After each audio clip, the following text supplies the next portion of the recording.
మనలో చాలామందికి ఎక్కువ భయంగా ఉంటుంది.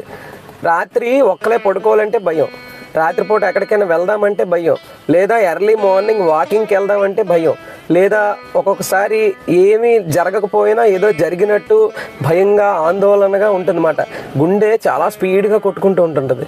అలాంటి వాళ్ళందరికీ మన సనాతన ధర్మంలో ఒక మంచి మంత్రం ఉంది. ఆ మంత్రం ద్వారా మనకున్న భయాలన్నీ తొలగిపోతాయి. ఆ మంత్రం ఏంటో ఇప్పుడు నేను చెప్తాను. వెంకటరమణ గారు నాకు ఒక కామెంట్ చేశారు. దాంట్లో మంత్రమే కాకుండా మంత్రానికి అర్థం కూడా చెప్తే బాగుంటుంది అని అన్నారు. Thank you sir. మీ సలహా మీద ఆ మంత్రము దానికి అర్థం కూడా చెప్తాను. అది నరసింహస్వామి ఉపాసకులకైతే అసలు చెప్పనే అవసరం లేదు.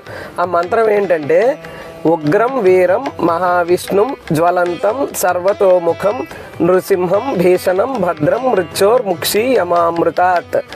అంటే ఉగ్రం భయంకరమైన, వీరం అపారమైన ధైర్యం కలిగిన, మహావిష్ణు విష్ణు స్వరూపమైన, జ్వలంతం అగ్నిలాగా ప్రకాశించే, సర్వతోముఖం అన్ని వైపులా వ్యాపించి ఉన్న నృసింహం ఆ నరసింహస్వామి, భీషణం శత్రువులకే భయంకరమైన, భద్రం భక్తులకి మాత్రం మంగళకరమైన, మృత్యుర్ మరణానికే భయం కలిగించే నమామ్యహం స్వామి నీకు నమస్కారం.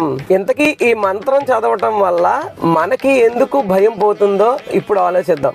ఈ మంత్రం ఏం చెప్తుందంటే, నరసింహస్వామి రూపం ఎలా ఉంటుందో వర్ణిస్తారు. హిరణ్యకశిపుణ్ణి వధించినప్పుడు స్వామి ఏ రూపంతో, ఎంత ఉగ్రంతో, ఎంత కోపంతో వచ్చి తన భక్తుడిని కాపాడటానికి ఏ విధంగా అయితే ఒక రాక్షసుడిని సంహరించారో, అదే విధంగా మనం ఆ స్వామిని ప్రార్థించినప్పుడు మనల్ని రక్షించడానికి స్వయంగా నృసింహస్వామి మన వెనకాల ఉండి మనల్ని కాపాడుతాడు. నృసింహస్వామి మన వెనకాల ఉంటే ఇంకా మనకెందుకండి భయం?